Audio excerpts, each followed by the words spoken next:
I trolled my snorer.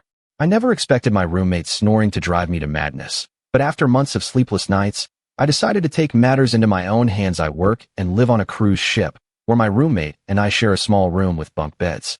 As a performer, I had chosen her as my roommate, but she had never mentioned that she snored very loudly. I tried earplugs, but they didn't work.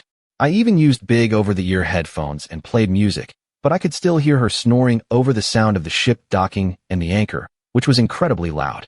Her snoring was not only loud, but it was also concerning because she would choke in her sleep.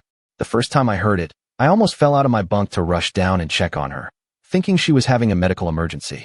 I talked to her about it and asked if we could find a solution, but she basically shot me down, saying that since she was sleeping fine, it wasn't a big deal. I was fed up after a long work day, where I got up at 9 a.m. and didn't finish work until 11 p.m., and then had to be up at 6 a.m., but her snoring only allowed me 2 hours of sleep. So, I decided to record her.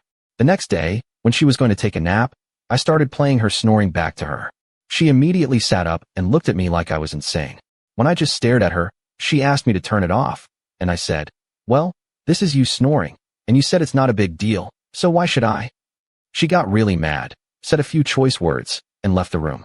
For about 3 days, whenever she tried to rest, I played her own snoring back. Finally, I got called in for a meeting with our manager because my roommate was mad at me. I explained my side of the story, and my roommate failed to mention that she had refused to address her snoring and had made it seem like I was just playing loud noises for no reason.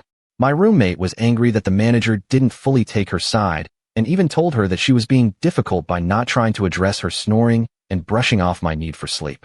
We ended up getting moved to new rooms with new roommates.